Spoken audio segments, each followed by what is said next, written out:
In my hand is a salt shaker filled with Himalayan salt. And it has this like pinkish thing, but this one actually looks clumpy, much like my grandma's salt. Years ago, we went to my grandma's house for her memorial, her celebration of life. And her house had been empty for quite some time. My family and I were staying there, and we went to go use the sugar and salt, and it was clumpy, just like this. It was useless.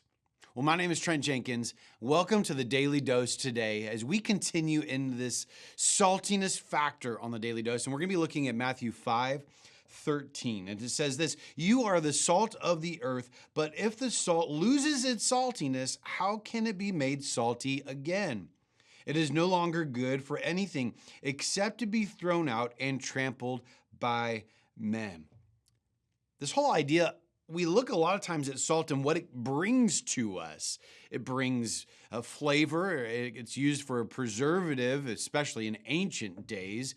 But salt, if it loses its saltiness, what good is it? It's really just like sand, like a sandpaper. It's not used for much. In looking at this, I was actually going back towards 2nd and 3rd Samuel. So 1 Samuel chapters 2 through 3, and Eli, he was the main prophet at the time, and his sons Hophni and Phinehas were priests, being able to conduct things in the temple. And there was such egregious elements that were taking place with his two sons. They were taking the best parts of the sacrifice, which were supposed to be given to God. And they were having wrong relationships with women who were working the temple in terms of the outer courts and helping out the temple. And they were taking advantage of them. And Eli gave some sort of weak rebuke to them, did not correct and change what was taking place. He wasn't there listening to the requests of the people. He wasn't conducting what it is that God had called him to do. And in so doing so, then it says that God looked past him and ultimately put Samuel in charge and put judgment on Eli. He had lost his saltiness. You see, he was given a purpose and he ignored that purpose. He was disobedient towards the call of God and what he had been asked to do. He had given some sort of mediocre way of doing what it is that he was doing. He wasn't doing things with excellence as unto the Lord. And God said, this is useless. I need to put somebody else in charge because you're not doing what it is that I've asked to do. And you continued in this disobedience. We can lose our saltiness. Can you imagine you go to the salt shaker and it says salt on it? You get it, you put it in, you use it in your food, but it does nothing. You see, salt its function is for preserving and providing flavor, but if it doesn't do it, it's useless.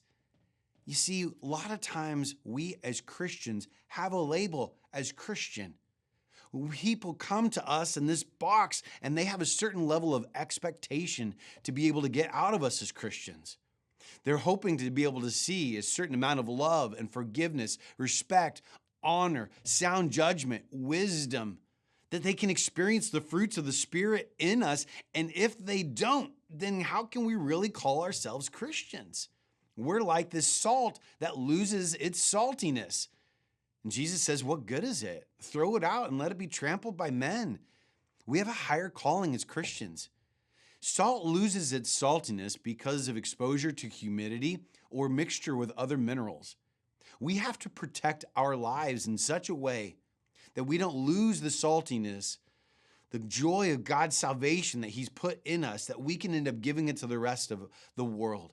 Let's not the world infiltrate us, but let's infiltrate the world with what it is that God would have us be. Thanks for joining on the Daily Dose today.